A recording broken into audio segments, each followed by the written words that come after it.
I bring my thoughts with a huge amount of humility and a huge amount of interest in what you're doing. This is our Funambulist logo. As you can see, Karachi is over there. How we have for such a long time been so complicit in this planetary ecocide. Clearly, if it needs to be one group of people to the detriment of every others, it will always be like for the political struggles themselves. But for some reason, we have decided to disrupt that ecological balance way more than any other species. Think of ecology in the least technocratic way, the way indigenous nations have been cultivating a certain relationship to their direct environment. And reflecting on overconsumption and things like that. This could be an interesting thing to look at. Like our project is focused around this idea of wonder. When you say other people or the audience or something like that, who are we talking about? Graphical image, like digital stages where these players will be fighting. But how do you use Street Fighter as a way to engage people on the topic of human and non-human interaction?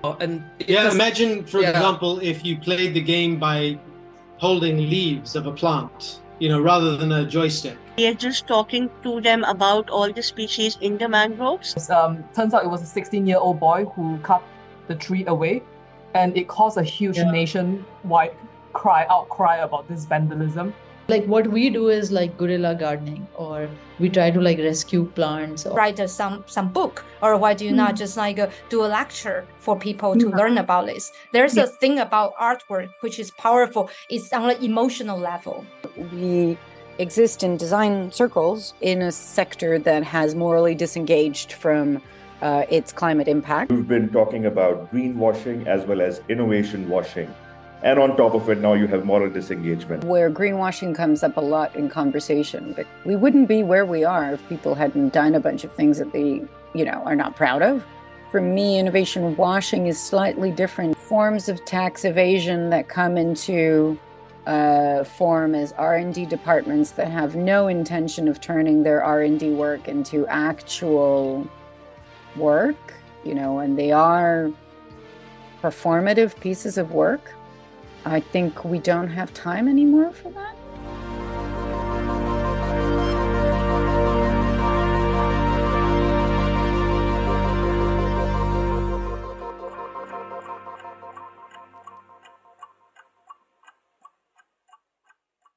So hello and everyone. We have finally been joined by Alexandra Deschamps-Sonsino. I hope I've pronounced it right.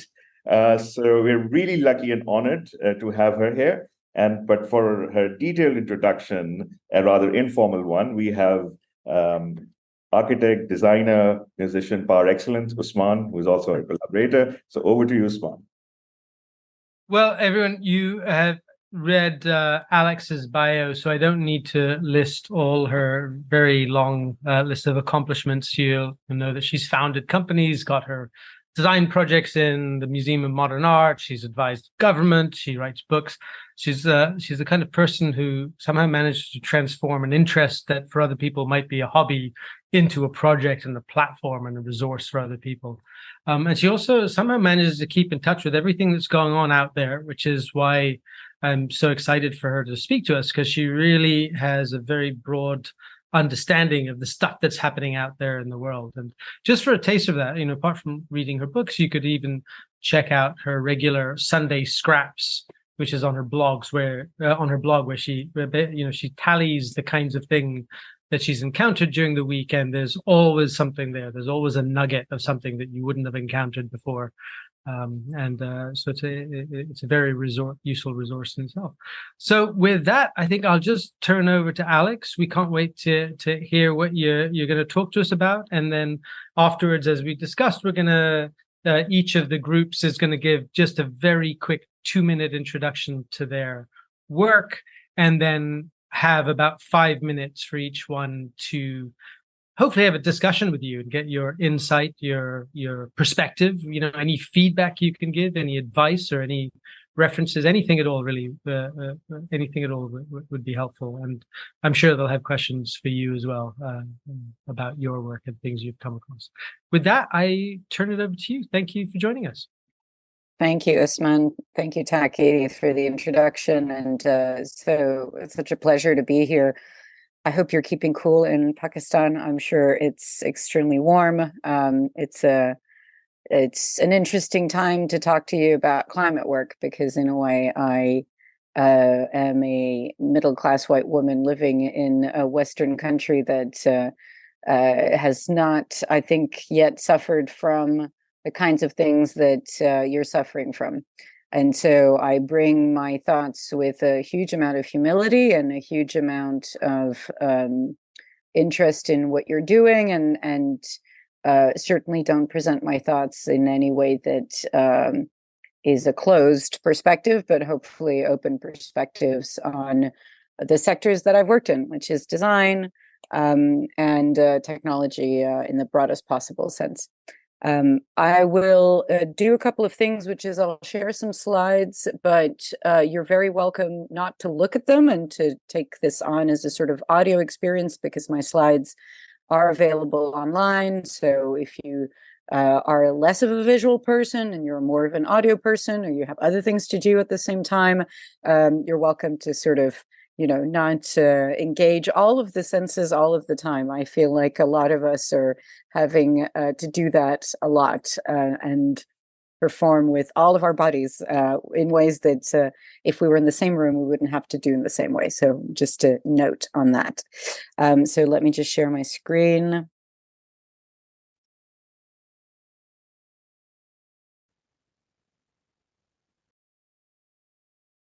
Hopefully you're able to see this. So I will try to do this very quickly. We obviously have a little together, but not a huge amount of time, and I'm much more interested in what you're doing than anything else. So I'll aim for sort of 20 minutes or so, and then we can chat or take any questions at the end. Please also feel free to fill the chat with questions as you go. So as Usman was hinting at, I've sort of had a career that span across design and tech, and with the addition of climate work since 2017 now. And fundamentally, sort of came from being what I would call a geriatric millennial, because I'm in my 40s now. And so being a child of a certain level of awareness around climate emergency, around climate change, around what at the time was called global warming, and the language around the weather that surrounds us has changed as I have grown, and I have grown professionally. And it became very important to me to start to respond to the weather that I am part of, that we're all part of, and try to address it creatively and try to bring the tools that I have available to me. And I think what I'll bring to you are sort of three thoughts and three directions and three reflections. One, which is on moral disengagement, which I think really exists in the design space, the art space to some degree, and certainly in some high-powered technological responses, or what Neil Postman would call the technopoly, to what we can call next practice instead of new practice, and things that I think of as things to do for myself more than anything else. And I'll share that with you. So you might be familiar with the image that I shared at the beginning, which is this little dog sitting on a chair saying, "This is fine." This is part of a comic strip, and this comic strip, the next pan in the comic strip says this, which is, "I'm okay with the events that are unfolding currently." And I think that we exist in design circles in a sense, in a sector that has morally disengaged from its climate impact and from what is happening all over the world now in real ways, in undeniable ways. And we've disengaged. And I think we've also disengaged from a huge amount of other issues, but I think we've really, really disengaged on climate. And I think that has been obvious from the kinds of responses that have historically been seen to the climate emergency. So that could be anything from 1960s responses to the climate, which might have been, well, why don't we all sort of make our own furniture? And maybe that'll help. Building our own furniture will help us address the climate emergency. Not using disposable cups might help us address the climate emergency. And so we're going to design very carbon intensive cups. So in this instance, we've got Frank Green, who make these portable coffee cups. They're made in Australia with steel that comes from China and is obviously then sent around the world to be distributed to avoid using a paper cup. And the numbers around how much paper cups you need to use in order to offset the production of that item is incredible. I mean, nobody wants to read that. To fashion responses, and I think we could do 5 other hours on the fashion space and fast fashion and the fashion industry and labor in the fashion industry and the environmental impact of the fashion industry. But the response has been so far only 1% of the fashion sector now can be considered circular. And the efforts are using, high sort of moments of media interest and only moments. So I'm Not a Plastic Bag is a famous-ish bag that was made because, it was not made from plastic, but is this a ubiquitous thing? And is a tote bag in itself really addressing disposable plastics? No, of course not. And so there's a sort of form of performative theater in the design space with climate work that I think we have to really think about.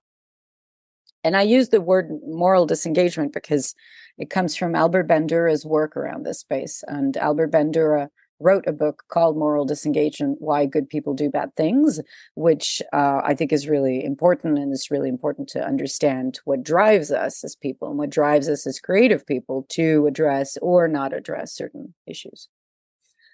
We've got other forms of moral disengagement through time. So Buckminster Fuller's example of a dome over New York City might be familiar to some of you, which was an image he created to suggest that clean air could be created by literally putting, a Buckminster Fuller dome over parts of New York. So that might be how you might protect it from pollution.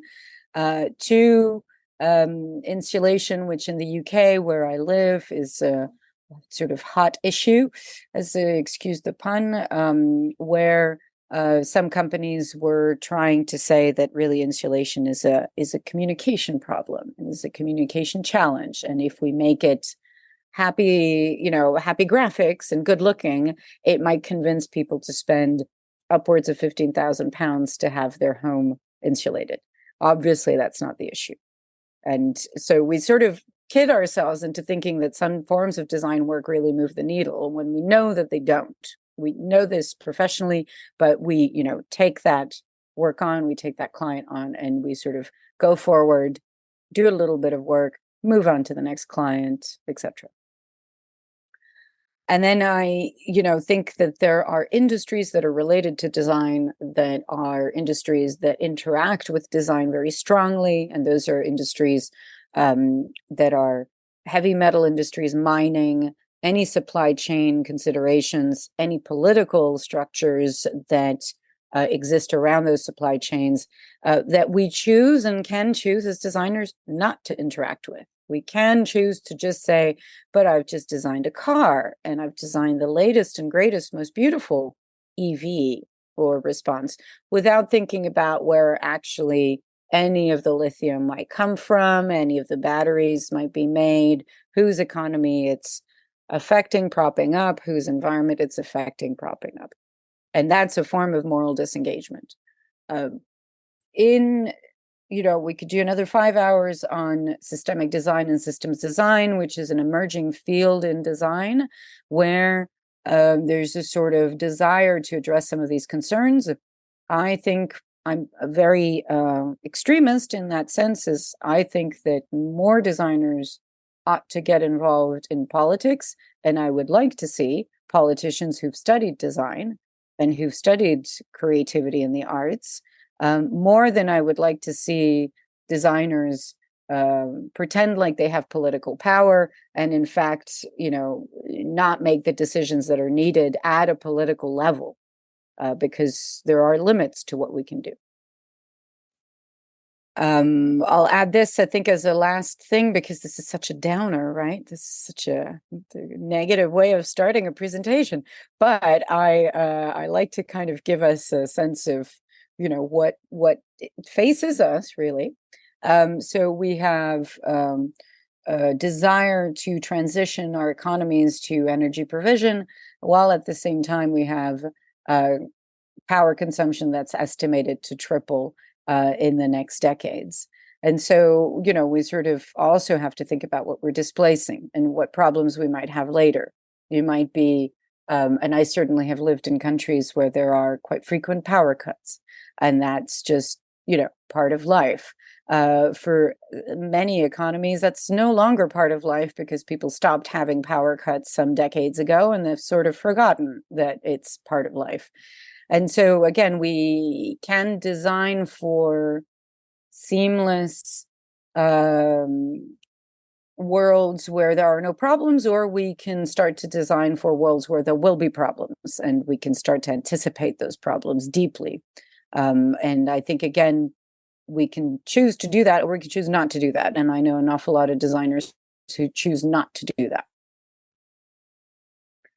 I'll skip over these bits. Might just linger here for a second because this is important. There is a gender dynamic to climate work, which we have to acknowledge and we have to address.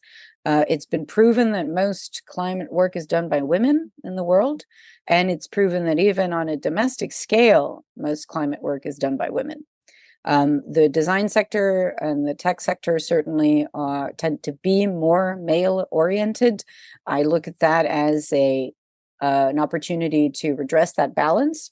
But climate work is also voluntary work. It's also work in the non-public sector. It's also work in the charitable sector. And I don't think there's often enough connection between those worlds. So we also have to think about that. So with all of these, I think, challenges, I think we then have to look at what is being done and really be critical about that, and to push that into new practice and then to next practice.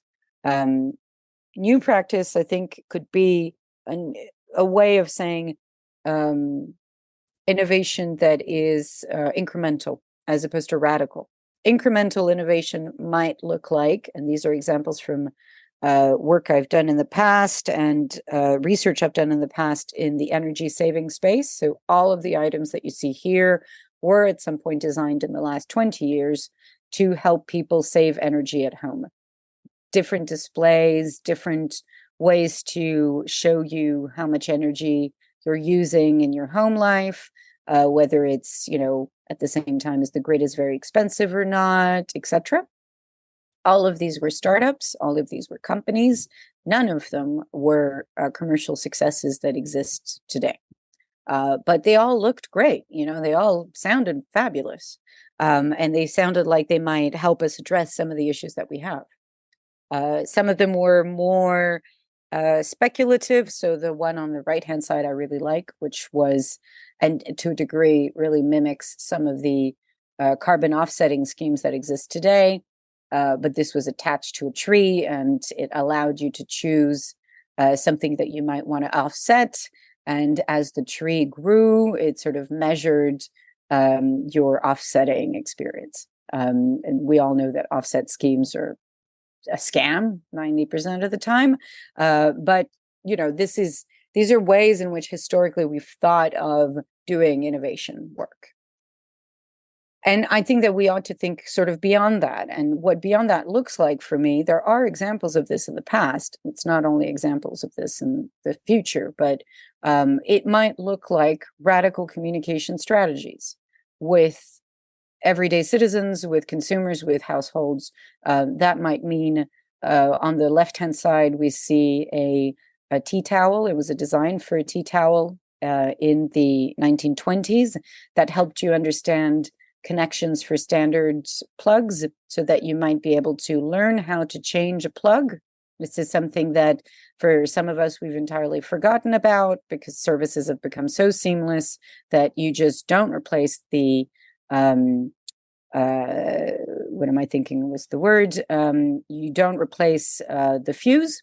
You just throw away the entire thing because you don't even know how to change a fuse anymore. Your access to repair being, possibly non-existent. I certainly live in a society where repairing things has become unfashionable and is trying to become fashionable again. But many people who are in their 20s will never have repaired a damn thing in their lives, excuse my French, to explain to people again how things are made and how things can be repaired is becoming a bit of a, it becomes a bit of a radical action, which is crazy somehow. Explaining to people what exactly it is that our physical world is made up of. So the map in the middle is a very old map of how crude oil is used and where it ends up. For people to really understand that when we're talking about decarbonizing oil and gas, we're also talking about affecting everything pretty much that we are surrounded by that is a synthetic material. Any plastic, anything that has helped us negotiate our way into much better healthcare, negotiate our way into much better medical provision, because we've had access to new materials that are the byproduct of crude oil. That connection is often lost in the general discourse of how things are made and how things are made around us.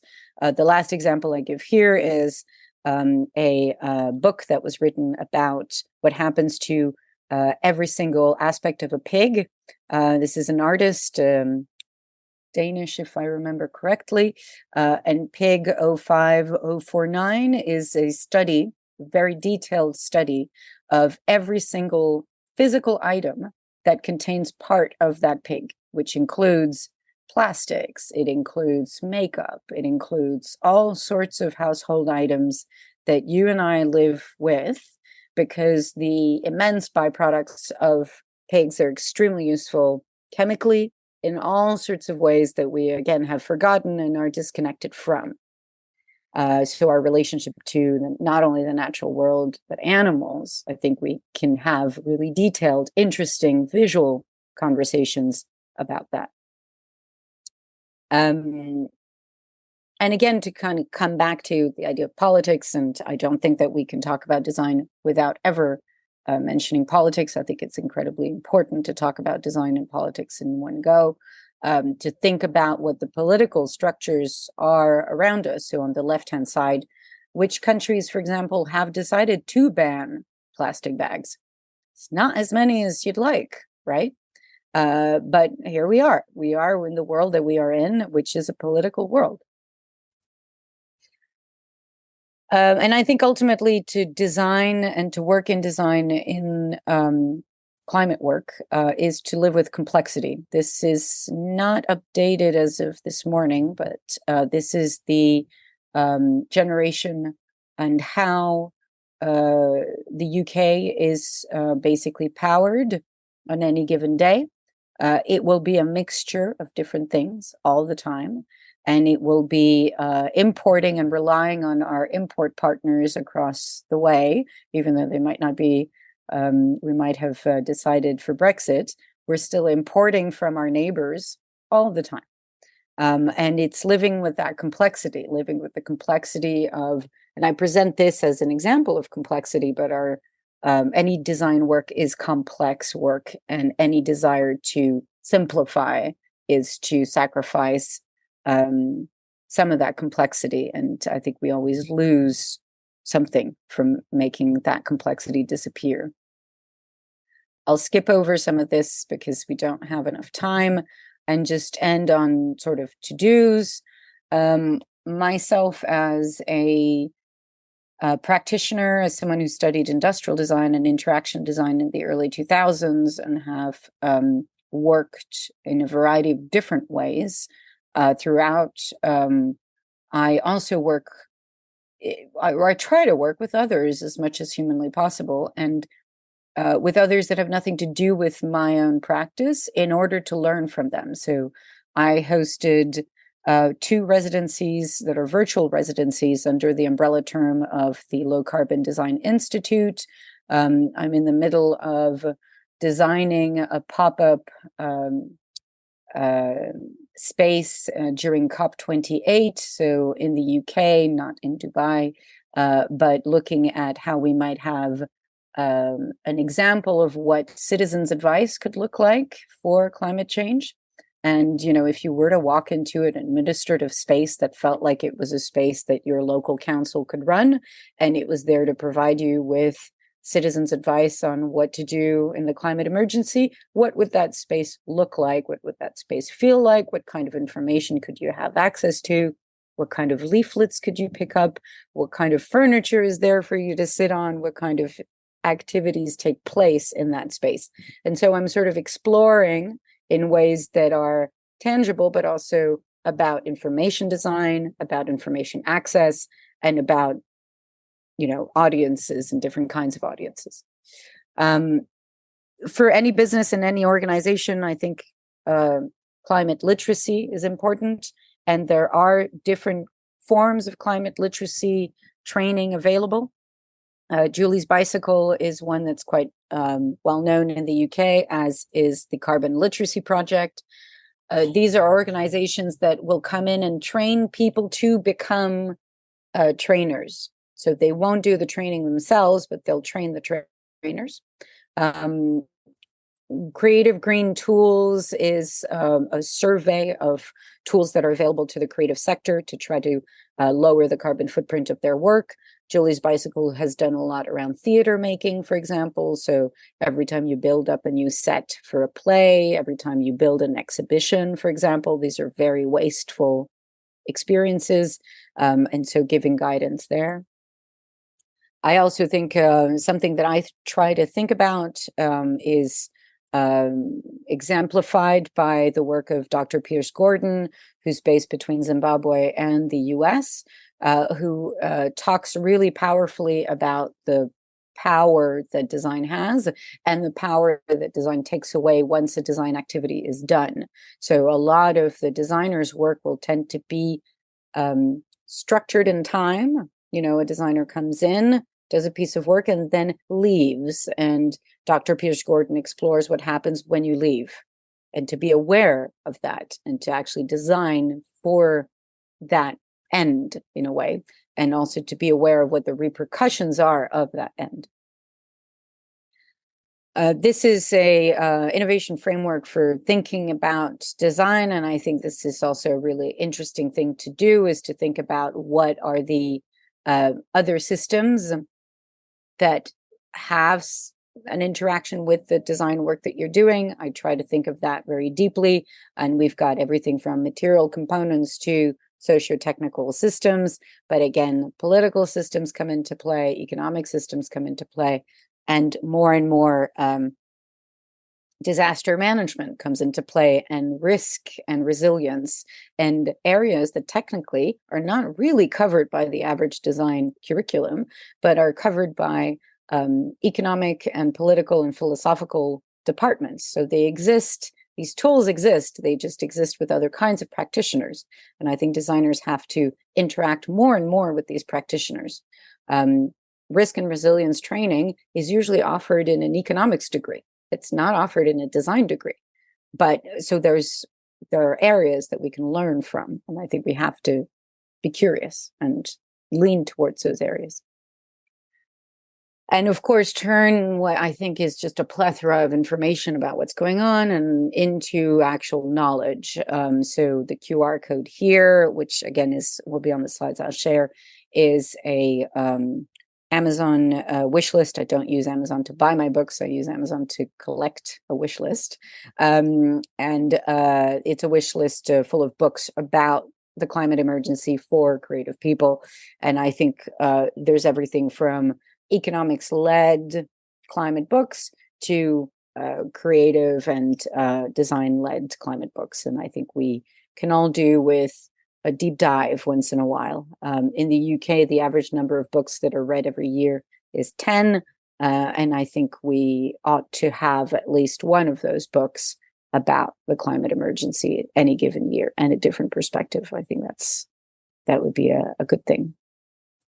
And I might just end with these two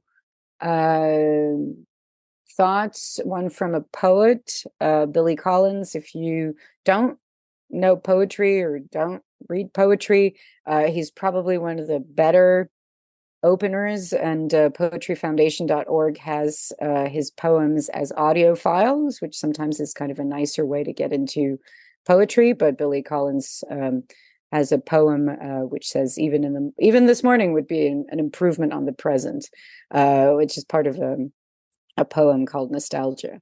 And Stuart Hall, who was a liberal thinker and activist in the UK and London and in the north of England for many years, says we can never go home again, and we need to fashion narrative forms able to catch the full complexities of this collective predicament.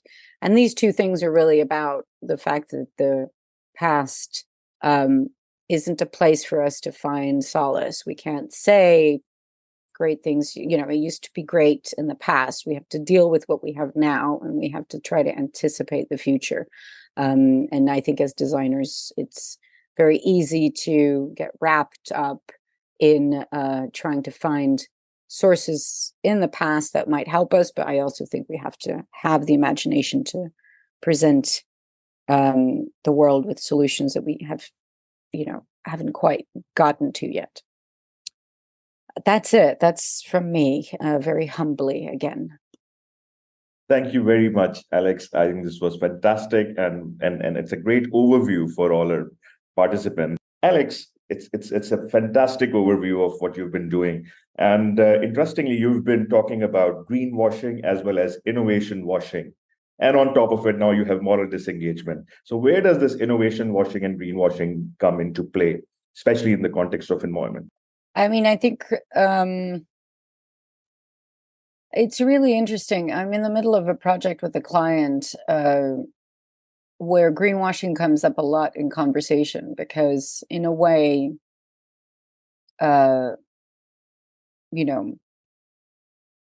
it's a bit like beauty that's in the eye of the beholder. Everyone is incredibly anxious about what they say about what they're doing, and claims that either it's not enough or it's the wrong thing, or, there's a huge amount of anxiety. And that is usually because people have something they're not so proud of. We wouldn't be where we are if people hadn't done a bunch of things that they, are not proud of. That's just where we are. And so I think we have a choice of punishing people for what they've not done or helping them change. And I think we probably in the design sector will think of ourselves as change makers, think of ourselves as positive actors in order to help people move forward. And I think we have to be aware that most of our clients or most of the organizations that we may work with or we may demand change from are feeling very nervous. Innovation, for me, innovation washing is slightly different because for me, it's sort of, forms of tax evasion that come into form as R&D departments that have no intention of turning their R&D work into actual work, and they are performative pieces of work. I think we don't have time anymore for that. There will always be a tax evasion scheme somewhere, of course, but we can kind of decide to work for those kinds of clients or not. And we can And I think it means that a designer has then, or a creative person, then has to work with core business. And core business, it means staying in an organization for 20 years to understand how you can move the needle, how you can get someone who's been a director of a department for a long time, who's looking forward to retiring, who's not really interested in doing anything massively disruptive, and changing their minds because you've been having lunch with them for the last 10 years. And that's where I come back to politics, because that is a political role. A friend of mine who works at the BBC during the pandemic reached out because he was starting to think about retiring, or not retiring, but taking a sabbatical and work with startups. And I told him, for the love of God, don't, because you know everyone in the organization, you know how everything works, and you can commission better work, and you can commission designers to do amazing things, and just keep doing that. You're not going to find more exotic work in a startup. You are essential to the BBC's work continuing to be world leading in their space. But, sticking to it and being in it for a very long time is not something that designers are very good at. We like variety. We like exotic work every few months. We like to think of ourselves as artists more than politicians. And I think we have to become politicians, and we have to become political actors. I think that is much more powerful than artistry somehow. Wow, that's great. So Usman, you have something to say? Yeah. I was just wondering, you're going to see the participants projects next. So I think you'll see that one of the things that I think several of the groups are kind of trying to answer is that there's this kind of spectrum from raising awareness on one hand to taking concrete action on the other hand. And there's an argument for raising awareness, which is that you can get the message out big and touch a lot of people. Concrete action, we're somewhat limited by just what we can do as individuals. Now, obviously, there's no right answer of which one you do or which one you focus on, but I was just wondering if you have a perspective, just in a general sense, before we get into the specific, a general sense, how do you make that decision? What is important to just, to raise awareness or to take concrete action, or a blend of both? How do you approach that? I mean, I think you always have to do both, because we're individual actors, but we make political choices all the time, either because of who we vote for, what we buy as a political act, really, because we're influencing organizations by, who's going to get our money. Our hard-earned money is being given to corporate actors all the time. So I think that's a way of influencing. I think we can't underestimate the political power of our free time and how we spend our free time. So and again, back to volunteering and charity work that's mostly done by women, women's free time has been political for, throughout the ages.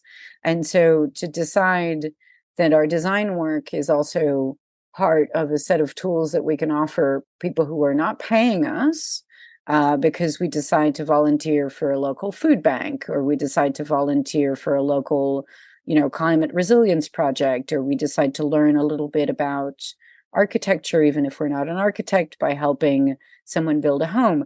All of these are forms of activism with a small a, perhaps, that do move the needle, I think. Wonderful. Thank you, Alex. Thank you so much, Alexandra. I think that's a wonderful thought and examples to wrap things. And we're really grateful and honored to have you here, and looking forward to some great outcomes. Thank you.